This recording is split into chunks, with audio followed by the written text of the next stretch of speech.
Hello, my name is Dominic Burke and this is my auditory podcast as my submission for Unit 8 Collaborative Performance Project. In this podcast I will be covering 8 sections with multiple subsections in each one. Let's dive right in because this is sure to be a very, very long conversation. Section 1.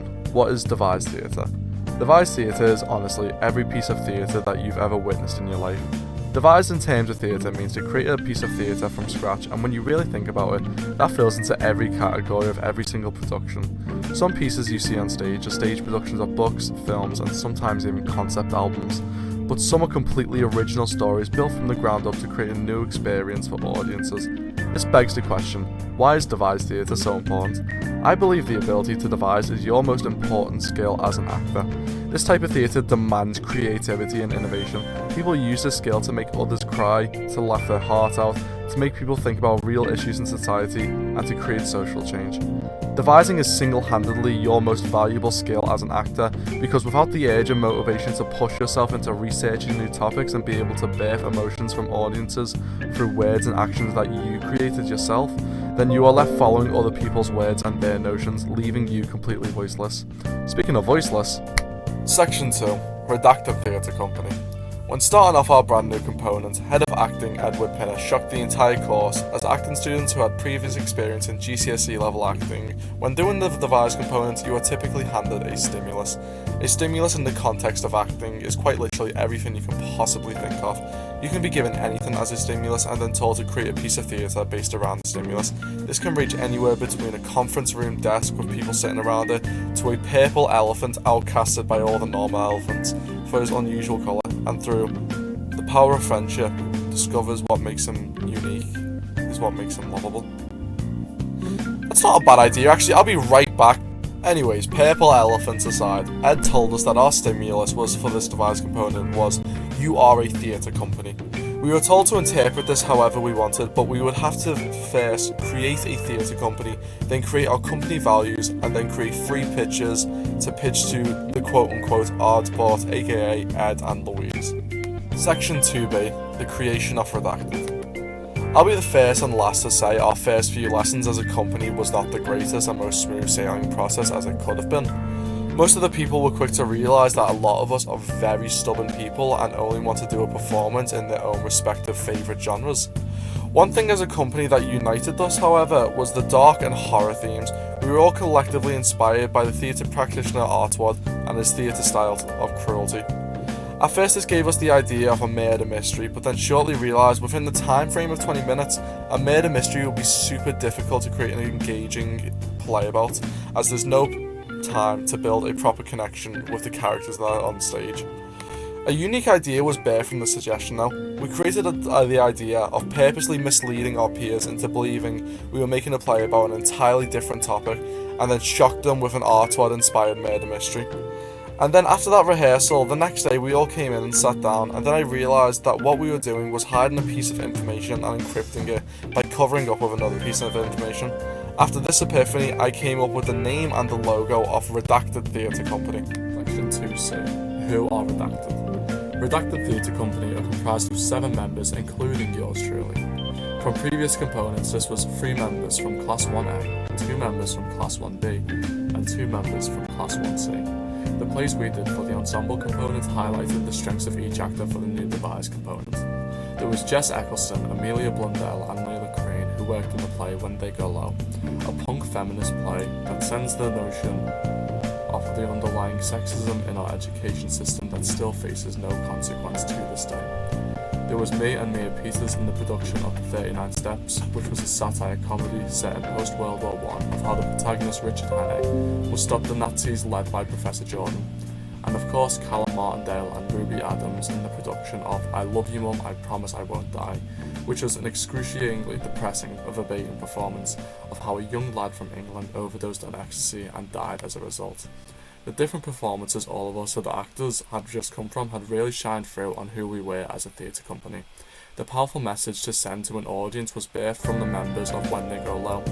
The massive farce and physical theatre was created from the members a part of the 39 Steps, and the need to have a story true to life was made from the members who participated in I Love You Mum, I Promise I Won't Die. Section 2D. What is Redacted? Originally, Redacted started off as our gimmick of hiding our true story to our peers and then surprising them with an entirely different story. Over time though, Redacted became something so much more than that. Redacted changed gears and became about giving a voice to the voiceless. Our aim was to cover stories that had barely been touched by the media, to shine a light on people whose stories had been completely covered up, people whose problems and injustice became redacted to the public eye. Now you may have been wondering, why am I rambling on about our past component when I should be talking about our current one? It's because our past component was heavily influential to our style as a theatre company.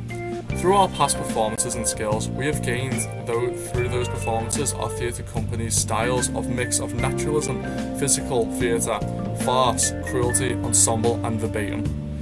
We've also incorporated our skills as individuals such as live music, dancing, metal vocalism, gymnastics and singing. Now, I've been talking a lot about our style as a company and the members of the company itself, but as I mentioned previously, we were told to make 3 pitches for the teachers. Here was the final 3 pitches that we had all agreed upon. Section 3, the ideas.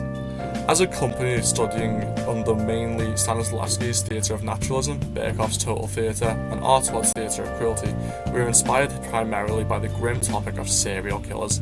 This led us to all 3 of our current pitches, the first of which being the Zodiac Killer. If I'm being entirely honest with you, I cannot talk much about this pitch as I do not have an objective standpoint and I'm heavily biased. I never once in my entire time during this process ever saw the potential of the Zodiac Killer considering our company's values. Redacted is a company whose values is to give a voice to the voiceless and to shine a light on stories that have barely been told. You want to know how the stories have been told? Well, here's a few lists. 5 books, 2 written by Robert Graysmith, 1 written by Gary L. Stewart, and 1 by Soren Renoke, I hope I am pronouncing that correctly, and many other novels and books I myself have not researched for this bit. Not 1, not 2, not 3, but 4 movies, and that's not even counting the TV shows and series, which for the absolute record, from quickly googling, I found 5, 3 podcasts, and 2 goddamn video games, which will all be linked in my bibliography, because I am not letting my research for this one pitch that I did not care for go to waste. Mini rant aside about the Zodiac Killer, our next pitch was about Harold Shipman. See, I recognise my hypocrisy in saying how the Zodiac Killer is a well-covered story, since the story of Harold Shipman is also a very well-documented case. However, the actual stories of the victims of Shipman have barely ever been truly covered by the media. Harold's killing spree was the focus of the story that the media told. No one talked about the families he ruined, the lives he took from loved ones, and that's why I believe that the story of Harold Shipman fit our company's values to give a voice to the voiceless. Now, our last pitch, which was the one that got the green light from Edward Pinner and Louise Liptroth, was about Robert Maudsley. Robert's entire life fit perfectly for our company's values. I genuinely don't think we could have found a better story for Redacted to cover. Robert from a young age was stripped of his voice and ability to make decisions, being given away and then snatched back and then kicked out and then forced to sell his body for money. He was a victim of never once having a good role model. Robert was sexually abused and neglected by multiple figures in his life that should have been a good representation for Robert to look up to. This drove him to the point of killing any paedophiles he could possibly find. After being locked up, Robert begged the police to not put him in an open wing as he would kill again and feel the guilt because his conscience tells him that murder is wrong, but he simply can't help it. Once again, Robert is neglected and ignored and thrown in an open wing, which, surprise, Robert then proceeds to murder more paedophiles whilst in prison.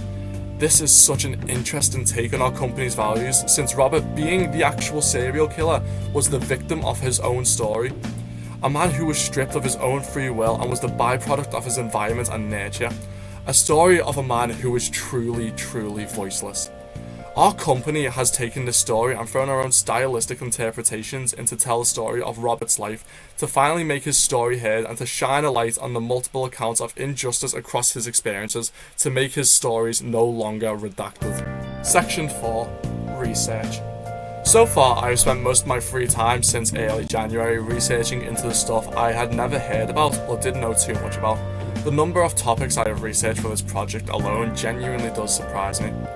Before we created any of the pitches, the stuff that I started researching for our company and its style was practitioners. Since mentioning horror and cruelty, I had delved into the research of Artaud's Theatre of Cruelty, as I had never had any prior knowledge to the style of theatre. I used many sources and researchers, such as Drama Online and Britannica, and many more to learn and advance my knowledge of artwork and the style of cruelty, such as sensory overload, ritualistic inspiration, and non-verbal expression. As mentioned previously, for the Zodiac killer, I did an embarrassing amount of research for this one pitch, as it looked like it was going to be the chosen pitch, and I put my own opinions aside and did my research for this one thing. Until we found Maudsley, of course. I listened to podcasts such as Monster, The Zodiac Killer, and True Crime Garage. I also watched the 2007 film by David Fincher to find out more about the case, and then I briefly read Zodiac by Robert Graysmith to cap it all off. For Harold Shipman, admittedly, I didn't do too much research on the person, as it wasn't looking likely, and this was definitely the least favourite amongst the majority of our group, so I didn't think it was very much worth researching other than briefly skimming over some facts about the guy. I did, however, watch the 2002 documentary entitled Dr. Death about the man himself to learn more about the case and the mentality that Shipman had. For Robert Maudsley, considering this was the pitch that did get chosen in the end, my research on Maudsley has been wide and varying, and also a massive amount. From videos to news articles to crime reports, I went the whole 9 yards when it came to our chosen project. I started off with Crime Psych's YouTube video entitled Psychological Analysis of Robert Maudsley, and then moved on to news articles by Crime and Investigation called Abused as a Child, Robert Maudsley Killed Abusers as an Adult, and many more points of research that have influenced our whole cast to create the story of Maudsley on stage. He's been in the news recently, in fact, going on a hunger strike because they took away his PlayStation, his only form of entertainment after being in a glass cage for 49 consecutive years. Section 5, Production. The last day before breaking up for February half-term, Redacted formed a plan, as you can see on the screen here. We created a whole plan and created many jobs, so the moment that the next term started, we could hit the ground running immediately. These jobs included things such as storyboarders, scriptwriters, dance choreographers, and so on and so forth. We then started scheduling half-term phone calls, which were twice a week for 2 weeks. This was to maintain and to let others know about our progress and where we're currently at in terms of the schedule we made. Alongside this, we also made a scratch performance as the pitch to show off what each individual play could look like. Since we were covering only serial killers, the scratch performances could all take place in the interrogation room. We used placards to show when we were changing different pitch to different pitch. Section 6, Rehearsals. After February half-term, we immediately got to work in creating the performance. For the most part, everyone took their jobs over half-term very seriously and had their scripts written entirely. As of the 18th of March, when the script has been written, we have created 5 scenes out of the 8 that were planned. These scenes have been fully scripted and fully blocked, with only 3 more scenes to go. Rehearsals sometimes do have their rocky moments. We often have burnout moments where the creativity will just not be there that day, or that something happens in our personal lives that affects our productivity that day. However, we as a company have learned to overcome these hurdles and continue the production of CAGED, which is the name of the Robert Maudsley play that we are doing. So far, we've had many ensemble moments in our rehearsals. Scene 1 has every cast member on stage singing in unison and all doing the exact same movements in a circle around Robert Maudsley. Scene 2 is a very physical theatre scene where Maudsley is tossed around and used as a ragdoll by the church he was given to and the parents who gave him away. Scene 3 is a dance sequence of Maudsley's adolescence and growing up into an adult. Maudsley sells his body, and we use dance to express this to the audience. Scene 4 is about his relationship with John Farrell, and then goes to the events which led up to Robert's eventual murder of Farrell. He showed Robert pictures of children being abused, and this is what caused him to take his first life. And scene 5 is him in Broadmoor Hospital as the ensemble screams slowly getting silenced by masks, and we see Maudsley give a voiced over monologue over the events that have taken place thus far, turning subtext into text. As of rehearsals go, that is as far as we've gotten up to and all that I can currently comment on, but it's safe to say that from rehearsals we have created back in February half term, we are on, if not ahead of our schedule that we had currently made. This is editing Dominic Burke here, and I just wanted to briefly mention that in the script that I had written, I put two separate sections for production and rehearsal. And then when I was recording the voiceover for this project, I figured production and rehearsal can be lumped into the exact same section. So for this next section, you will hear me say section 7. I realized the mistake there, but it's actually section 6. I just didn't really want to confuse whoever's watching this. And I hope you enjoy the rest of the video. Thank you very much for understanding. Section 7. Contribution. All of us as a theatre company have contributed to this piece in many ways and forms though so far. Some contribution differs from others in the sense that more about the written side and others are more contributing in the practical side of things. Me personally, I have currently been the person who created the name and the company for Redacted. I also created the ideas and themes around the company itself and what type of performances we should do as a company. I also single-handedly wrote the entire side, or the entire written side of our pitch in a form of a PowerPoint. I'm also a scriptwriter for scene 1 and 5, and I also fixed up scene 4 as that was a point of struggle for us as a team. Mia Peters single-handedly gave the idea and found the story of Robert Maudsley. Without her contribution, we would not be doing the play that we are currently making.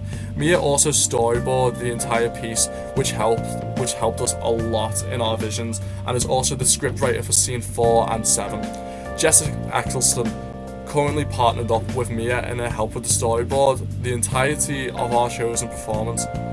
She is also the scriptwriter for scene 3 and 6. Callum Martindale handled the practical side of our pitches.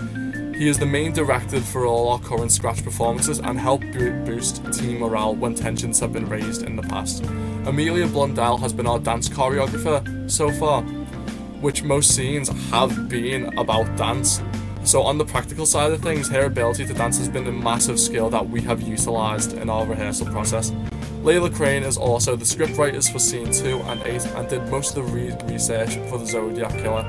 And lastly, Ruby Adams has much experience in physical theatre, which has been crucial to our development in rehearsals, as most scenes currently have been very physical, and she also made sure that all the stunts in the play are safe and do not cause injury.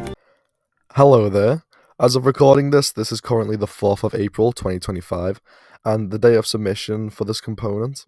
I wanted to do a recording on the last day of submission to fit in as many new changes for our project and feedback we have gotten since the last bit of recording. None of this will have a particular order to them, this is just stuff I felt like I needed to add to help me achieve the maximum possible grade, and why I have named this section, Section 7, Tidbits. I have been advised to explain why my application of research helped towards our final project. So far, the practitioner side of research has helped me explore avenues for this performance.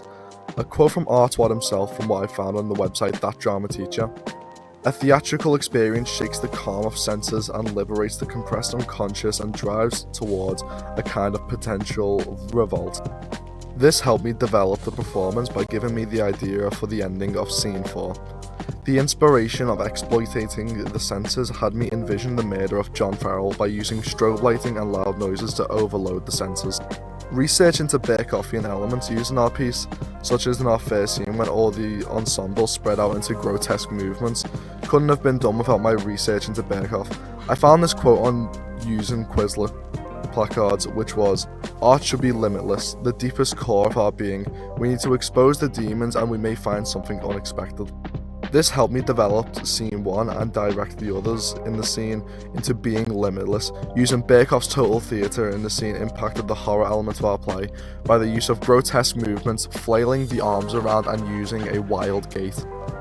My research into Robert Maudsley speaks for itself. I added many elements into this piece based on my application of research about Maudsley. For example, I used crimes plus investigation and an academic essay on the sociopathy from Bartleby. These sources provided a deeper look at Maudsley's mental state. Instead of portraying him simply as a monstrous figure, I wanted to examine how his childhood abuse shaped his well-being. His life story forced me to consider whether he was a victim of circumstance, a vigilante, or a true sociopath. My primary research consisted of my exploration of my role. I wear a mask in CAGED to physically show my character is voiceless. For my primary research, I used method acting to deepen my understanding of being voiceless. I wore the mask in and out of college, and when I wasn't rehearsing, I started hardly speaking and using my physicality and eye movements to convey my answers to questions whenever someone spoke to me. In terms of the actual play, from where we had left off back in March, Layla Crane no longer uses multi-role and stays the psychiatrist throughout the piece. We used inspiration from the play Blood Brothers in Layla's character, seeing the psychiatrist as the narrator.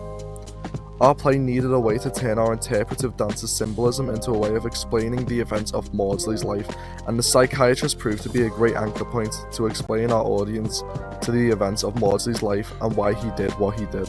Currently, as of the 4th of April 2025, we have created 4 new scenes, including the ending of our play.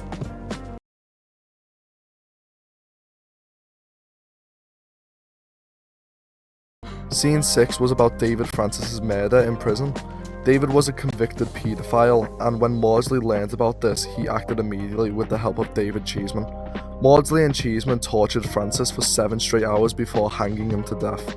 We showed this on stage by me and Callum Martindale, who played Cheeseman, started to rag and pick up and throw Jess Eccleston, who played Francis. She gets thrown on the ground and then punched across the face, and then she gets picked up by her feet and lifted into the air like a cheerleader, and then dropped down to symbolise the hanging of Francis. Scene 7 was inspired by Hamilton's The Reynolds pamphlets, where after the murder of David Francis, the ensemble used to represent the media started throwing newspapers at the audience and all over the floor, yelling out, "Have you seen this?" and yelling out, "Maudsley ate his brains." Fun fact about that, Maudsley never actually ate the brains of David Francis. This was misinformation. We created this scene as a way of demonstrating the misinformation the media used about Maudsley to create drama and gain more clicks. Scene 8 is a double murder. Amelia Blundell, who plays Stanley Darwood, tries to escape his cell while Maudsley blocks the exit of the cell. Maudsley grabs a rope and strangled Darwood to death, and then proceeded to beat the corpse of Darwood's body bloody. We explicitly show exactly that on stage, however we use the blocks and a plastic water gun filled with fake blood to block what is shown when Maudsley beats Darwood to death. We let the audience interpret the end of the beating looks like by Maudsley repeatedly beating a body behind a set of blocks while Amelia sprays me with water gun filled with fake blood. After that, Maudsley stumbles centre stage to Ruby Adams, who plays William Roberts, another one of Maudsley's victims.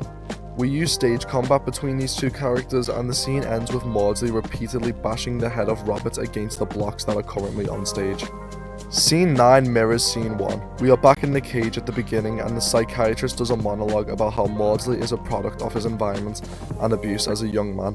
We use very physical elements by me being getting ragged up by the ensemble and jumping into the arms of the ensemble.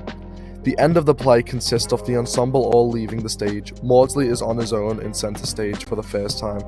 He takes his mask off, reveals that he has tape underneath the mask, which symbolises he was never truly telling his story.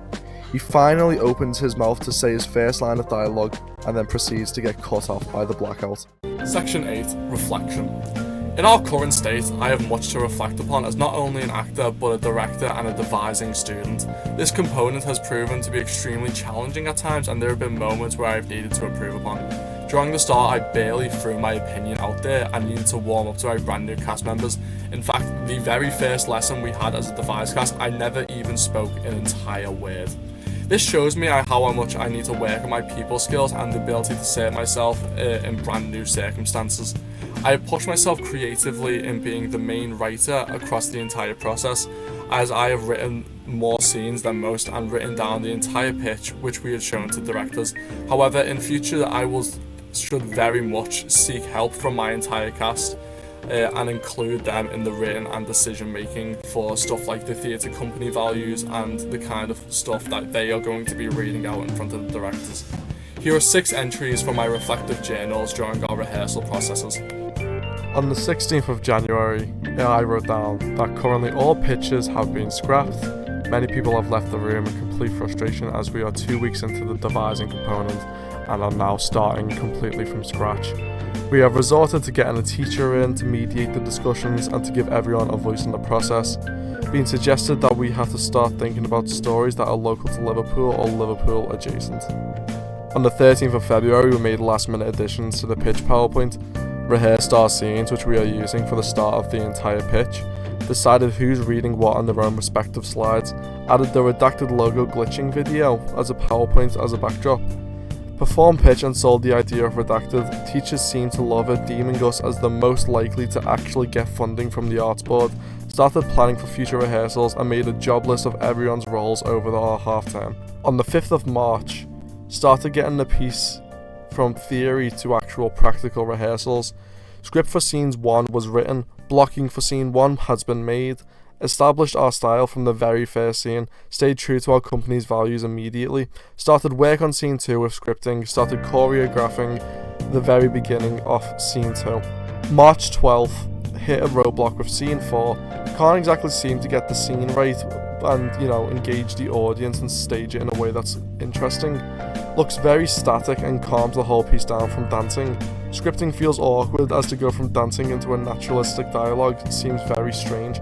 March 17th, complete revamp of previous scenes, went from removing all naturalistic elements and expressed heavily on the interpretive dance.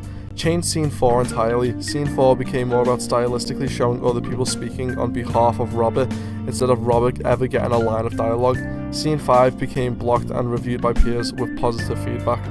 March 20th, scratch performance in front of the whole course, watched other performances and gained inspiration for upcoming scenes that we have to write, performed scenes 1, 2, 3 and 5, left out 4 as to not spoil the piece and gauge excitement from the actual end piece, performed what we had, said to lose the voiceover in scene 5, said to lose the mask across Robert's face, and said to bring in a dance teacher to make the dance scenes smoother. Afterwards we went to an empty room and discussed our next steps for CAGED. In conclusion, the devise component has taught me many things and has plunged me into researching things outside of my immediate point of view. This has been an integral component to not only my career as an actor, but also myself as a person. Seeing the story of Maudsley has taught me beyond my immediate point of view and showed me how cruel the world can truly be. I have learned to not only accept the research others show me, but to do my own research and get my own personal opinions to share with a group of people and contribute to an overall idea. I have learnt more social skills as a result and improved my ability to talk to people I wouldn't usually have the opportunity to work with. My name is Dominic Burke and I thank you very much for listening. This has truly been a passion project of mine and I cannot wait what happens in the next coming components.